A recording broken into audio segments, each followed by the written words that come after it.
जय हिंद दोस्तों। जैसा कि मैंने आपको पिछली वीडियो में बहुत बेहतरीन तरीके से पुराणों के बारे में जानकारी देने का कार्य किया था, जो कि बहुत महत्वपूर्ण थी आपके जीवन के लिए तथा आपके एग्जाम के लिए।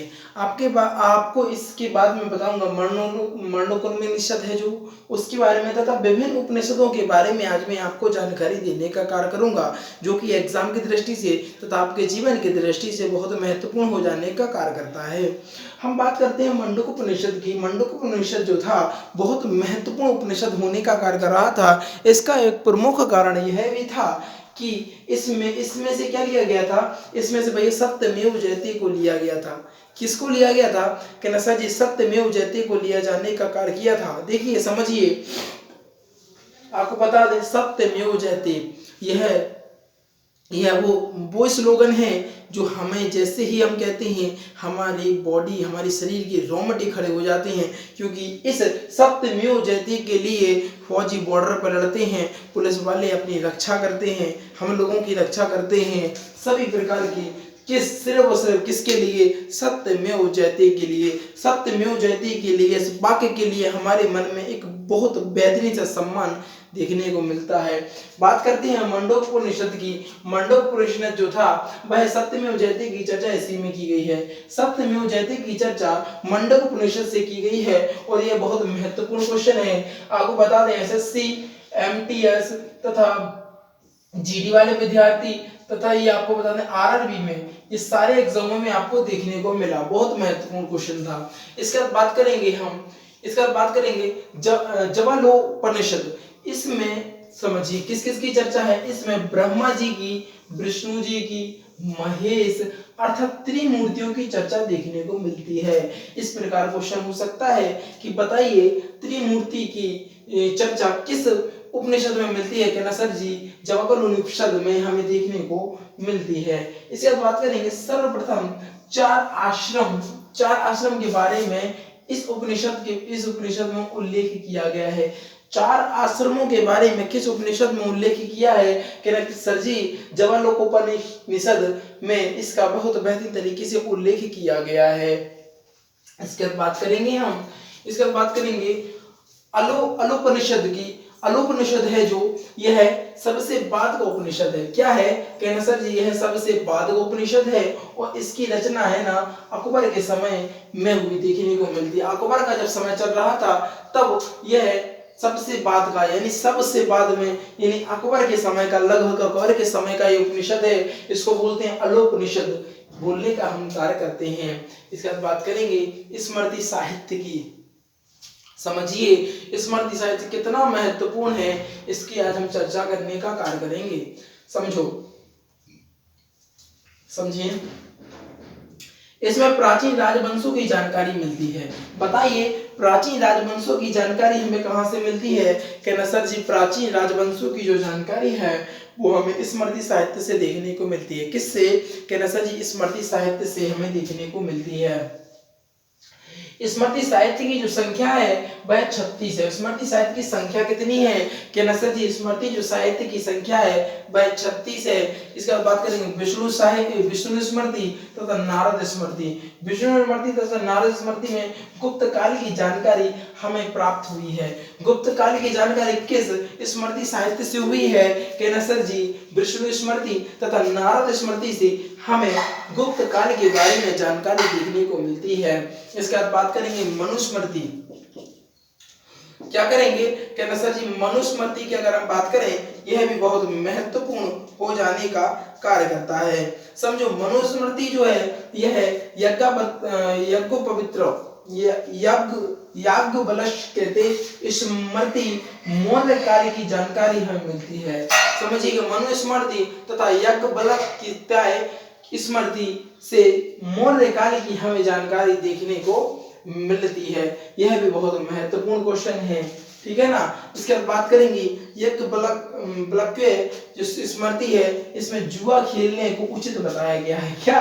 कहना सर जी जुआ खेलने को उचित बताया गया है। कहना सर तभी हम देखा महाभारत में जुआ खेल रहे थे, सभी पांडव अपना राजपाट खो बैठे थे। बिल्कुल भैया जी। इसके बाद बात करेंगे मनुस्मृति। मनुस्मृति को धर्म शास्त्र कहते हैं। मनुस्मृति को क्या कहते हैं? धर्म शास्त्र कहते हैं। किस स्मृति को धर्मशास्त्र कहते हैं? क्या सर जी, मनुस्मृति को धर्मशास्त्र हम कहने का कार्य करते हैं। इसमें ऊंच नीच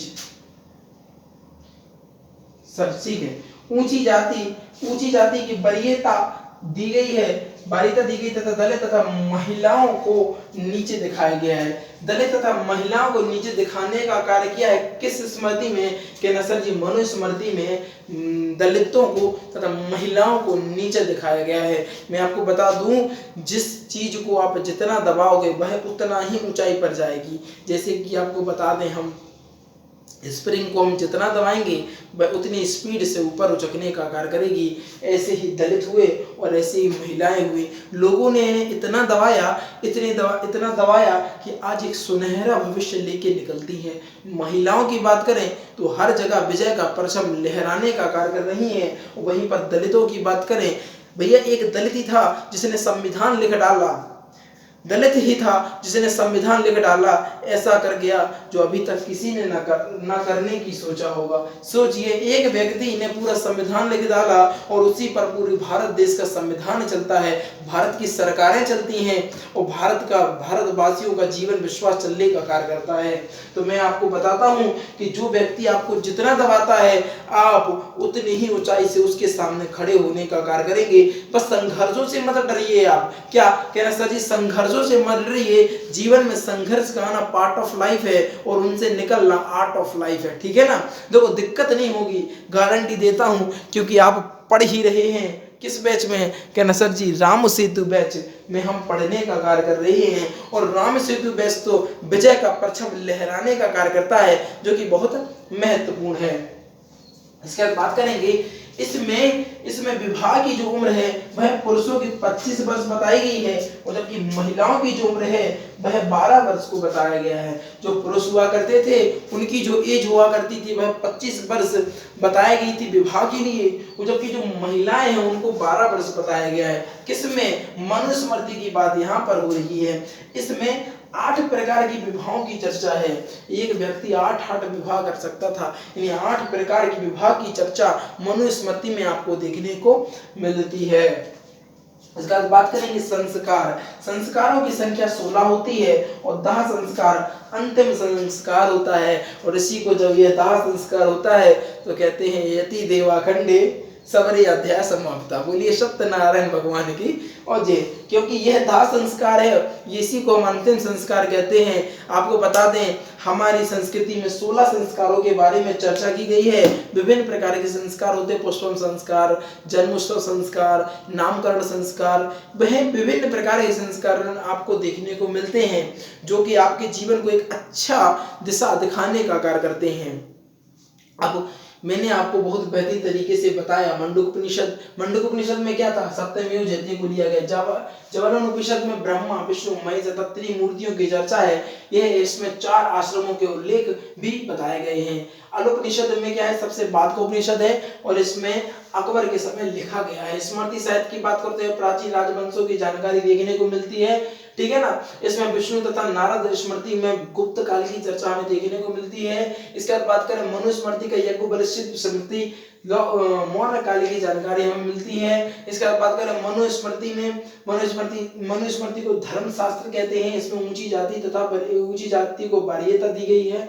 इसके अलावा दलितों तथा महिलाओं को क्या समझा गया? नीचे दिखाया गया है। इसमें विवाह की उम्र पुरुष की 25 वर्ष तथा महिलाओं की 12 वर्ष। इसमें विवाह की चर्चा 8 प्रकार के विवाह इसमें बताए गए हैं। इसके अलावा आपको बता दें कि अपने यहाँ जो संस्कारों की संख्या वह 16 है। अंतिम संस्कार कौन सा? अंतिम संस्कार ही क्या है? दाह संस्कार ही अंतिम संस्कार बताया गया है। आज की वीडियो सच में बहुत बेहतरीन थी और जैसे ही हम इतिहास में आगे बढ़ते जाएंगे आपके रोंगटे खड़े हो जाएंगे। क्या?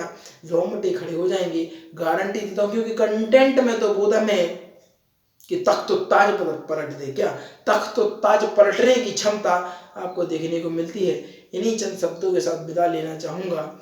याद रखिएगा, यदि आप भी सोचते हैं कि पिता की फिक्र को फ़क्र में बदलना है तो जुड़ जाइए फ्यूचर एकेडमी XYZ से और जीवन में आगे बढ़िए। वो आगे बढ़ते ही जाएंगे, आप इस बात की गारंटी मैं देता हूँ। जो लोग कहते हैं आपसे कि तुमसे ना हो पाएगा, उनसे जाकर कह देना कि ये फ्यूचर एकेडमी XYZ है, यहाँ पर उस व्यक्ति से भी हो पाएगा जो सोचता है कि हमसे ना हो पाएगा, है ना। टेंशन मत लीजिएगा, कंटेंट बहुत बेहतरीन सा है।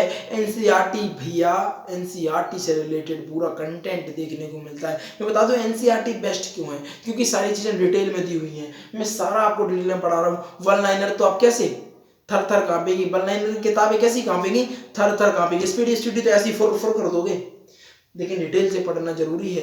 अगर आप डिटेल से पढ़ोगे तो जीवन में कहीं ना कहीं आगे बढ़ने का कार्य करोगे। इन्हीं चंद शब्दों के साथ वीडियो से विदा लेना चाहूँगा। तो जो नए विद्यार्थी हैं याद रखें कि अपना जो राम सेतु बैच है वो डेली के डेली 4 बजे देखने को मिलता है, जो कि हिस्ट्री का बहुत बेहतरीन सा बैच है। और जबकि राम सेतु बैच की बात बता दी मैंने आपको, जो कि हिस्ट्री का बैच है, ठीक है ना। इसके बाद बात करेंगे बाहुबली बैच की। बाहुबली बैच बायोलॉजी का फाउंडेशन बैच चल रहा है, ठीक है ना, बायोलॉजी का। तो इसमें आपको देखने को मिलेगा बायोलॉजी को पूरा डिटेल में फाउंडेशन बैच, और यह डेली का डेली 2 बजे आपको देखने को मिलता है। शेड्यूल पहले ही बन जाता है, जाके नोटिफाई नहीं कर लीजिए, नोटिफिकेशन आपको पहले मिल जाएगा। जल्दी से वीडियो को देख लिया करेंगे, शेयर कर दिया करेंगे, और जिससे कि ग्रुप स्टडी आपकी बहुत बेहतरीन हो सके। डेली रिवीजन तथा वीकली रिवीजन बहुत बेहतरीन तरीके से ध्यान देंगे, नहीं तो जीवन में कष्ट उत्पन्न हो जाएगा। क्योंकि पढ़ते तो सभी हैं लेकिन सभी को याद नहीं होता है। तो वीकली रिवीजन तथा डेली रिवीजन पर फोकस करेंगे तो कष्ट नहीं होगा, तो मैं गारंटी देता हूँ। इसी के साथ वीडियो को समाप्त करूंगा। जल्दी से क्या करेंगे, हाँ लाइक, बिल्कुल सही समझ रहे हैं, हाँ वीडियो को लाइक कर दीजिएगा, चैनल को सब्सक्राइब कर लीजिएगा, और शेयर करके आइए अपने यार दोस्तों और चाहने वालों के साथ। क्योंकि आज की जो वीडियो थी कहीं ना कहीं बेहतरीन, गजब और लाजवाब होने का कार्य कर रही थी। इन्हीं चंद शब्दों के साथ विदा लेना चाहूँगा। वीडियो में बने रहें आप लोग, डेली रहें, रेगुलरिटी रखें, ठीक है ना। जीवन आनंदित रहें तथा आगे बढ़ते रहें। Thanks for watching. इसका स्क्रीनशॉट ले लीजिएगा। जय हिंद।